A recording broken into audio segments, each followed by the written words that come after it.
So from start to finish, the case was always something that I'm not, I was never looking to be in the case, but I was paying attention because it was so weird. Like this woman walks into somebody else's house, mistakes it for hers. How does the key work, right? That was the first question. Mistook it for hers and then killed the man, but she was a police officer. And I was like, oh, I don't need to be looking into this case because sometimes it's a rabbit hole. Like sometimes I feel like my generation especially has been like desensitized and numbed down to the atrocities of being like committed against our people. That makes sense. And when I think about being dumbed down and desensitized, I try to protect myself by not jumping right into the news case. So I'm upset, but then I box my anger. And I'm upset, but I don't really speak on it. And as I kept watching and kept watching, I kept realizing this is getting iffy. I missed a couple of the jury dates, and then when she was sentenced, I was like, whoa, 10 years. Really? They said she was sentenced. I said, guilty, cool, went to work. I was happy that day. I think I went and got some hot chicken for lunch. When I'm happy, like I would like go to Hattie B's and like eat there, and I'm like, wow, right? But then the next day when they said 10 years, I was like, oh, they tripping. We are pushed back in this country. And then that evening, somebody said, did you see what happened? And they were like, he hugged her. I was like, oh, come on. I turned it on TV. I saw him hug her. I was like, this does not look good, right? I was proud of him instantly. I was proud of him. But then about later that afternoon, I was upset. By the end of the night, I was like, wow, like I really want to be that kind of Christian. Like I want to love God so much that if somebody took from me my sibling, and in the worst way possible, and all that stuff was surrounding me, I could say God is working. My initial thoughts on the case, I was torn. Number one, I was excited to see the Church of Christ finally showing some interest in justice. Finally. Right, like there's been all these, both in John, there's definitely not the first black man to be killed by law enforcement or be guilty of some type of systemic evil being executed against him. But I was interested to see the Church of Christ finally involved, but I was also torn because I'm wondering why now, right?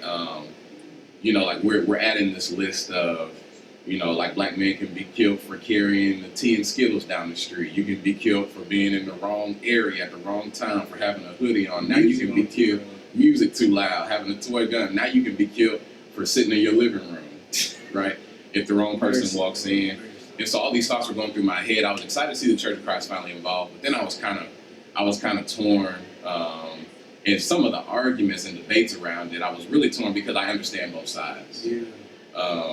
I really understand both sides. And the biggest thing for me was I commend him for forgiving. But I also want to suggest that forgiveness looks different for different people. So whereas for him, he was convicted to forgive by giving a hug, there's different models of forgiveness. I wouldn't suggest that method of forgiveness for a woman who's been raped and going and hugging the person that raped her, or for somebody who's been molested. And so I think that we have to be careful not taking this example and turning it into this is the example of forgiveness. Like our church was wrestling on Sunday, Jacob and Esau, when they came back and reconciled, Esau gave Jacob a hug. But then you have Joseph, when his brothers came back, his method of forgiveness was making sure that they had everything that they needed when they needed it. Yes, sir. But then you have Jesus, who, when the most violent crime was being done to him, his method of forgiveness was speaking. Father, forgive them, for they know not what they do. And so I think that it's important not to create a standard saying that this is what forgiveness looks like, when for some people that may not be the forgiveness they need. Some people forgiveness may need to be spoken. Some people forgiveness, in order for them to really move on, may be deleting that person's number, right? And so I think these were some of the thoughts that were going through my head. And I also understand that as black people in particular, we're the quickest to forgive people, sometimes even to our own sociological detriment. And so like I was kind of torn, to be honest. Let me ask you, before we go to the next question, when you say quick to forgive people, elaborate a little. I see where you're coming from, but make it a little plain. I think at times forgiveness can be used. I don't think that forgiveness should be something that's used to silence the fact that there's inequity or inequality. we talk a lot about. I was talking earlier this week, and there's somebody I was talking to, and he was saying that we often mix forgiveness and vengeance, right? Yeah, so some people, when they're saying, justice and vengeance. Yeah, so some people, when they say they want justice, they really want vengeance. They're saying, I want you to feel what I felt. And so I think that, for some people, it's possible to love and still hold somebody accountable. Yes. Historically, when issues like this happen in our communities, we're supposed to, and that's not saying that we always do, but we're supposed to rally together and figure it out. And I mean figure it out from the point of how did we get here, what's going on here, and then where do we move forward. Because there's so much separation, because there's so much distance literally between our people on topics like this, in this political sector, then it's really hard to just say one prescribed answer. You know what I mean? Because everybody serves their purpose. Let's be honest, I love the Lord. Christ is my shepherd. The Nation of Islam has a valid stance in the United States of America. They do. They attack socioeconomic issues that other people in other quote-unquote religious sectors won't touch. And so since we have these different different people, right? We have these different groups, and we're all literally suffering from the same issue. So Nation of Islam blacks, and then Christian blacks, and then atheist blacks, and then Missionary Baptist blacks, and then, we got all these different people. Because we can't come together on certain issues, we feel like we shouldn't go together on any issues, and the fact that we're individual and unique, that should bring us closer together anyway. Yeah. So when I say we should go forward next, do not hold this against me. What we should be doing next, in Zachary Payne Ford's opinion, which is a very small opinion, what we should be doing next is talking to our children. Now, and I say that because I'm 25, and so I know adults have something to do with it, but if you're going to work talking about this at the water cooler, you know what I mean, and talking about the lunch table, ain't much you're going to do. But the people that's changing the world literally are in school right now. And they're in school having this conversation amongst uneducated, misguided people. So their thought process and the way that they're going to receive this and react is actually in danger. It is total danger. And then, because they're the most influential people, everything that's business owned markets to that. Yeah. Like, everything that we really do, we claim that we do it for them.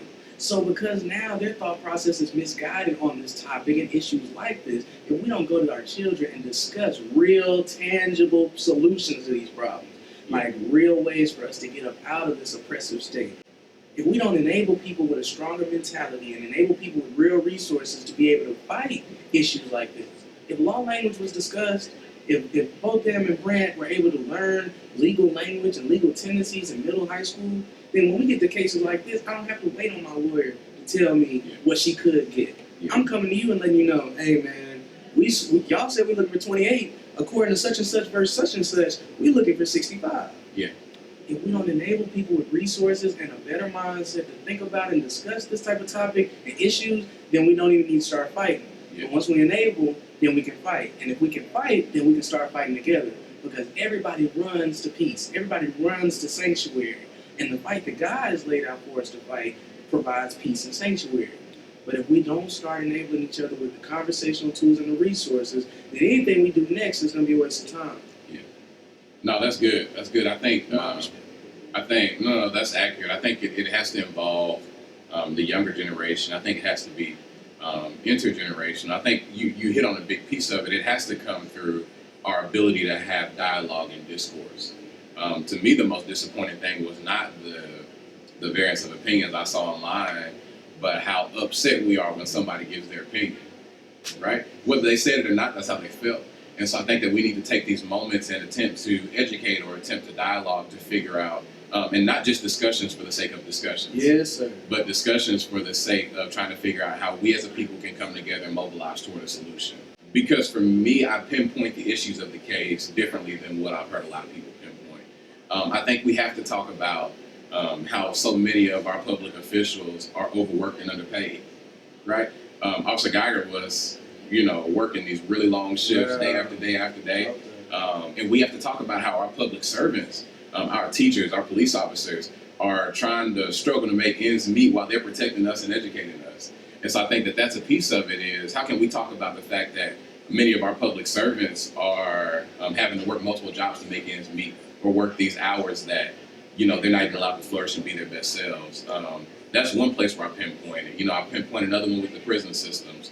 So I think there has to be these conversations so that we can try to figure out where is the issue and try to figure out how we can attack it, particularly as Black people, like you said, without resorting to degrading people. I'm all about Black empowerment. I think the longer we wait for other people to come empower us, we're wasting our time and spinning our wheels.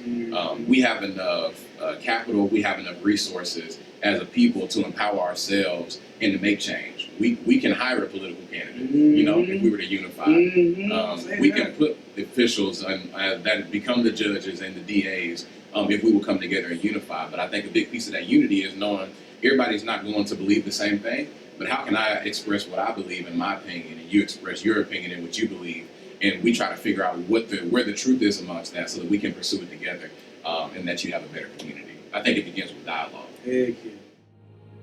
Micah chapter 6 verse 8 says, "He has told you, O mortal, what is good, and what does the Lord require of you, but to do justice, and to love kindness, and to walk humbly with your God."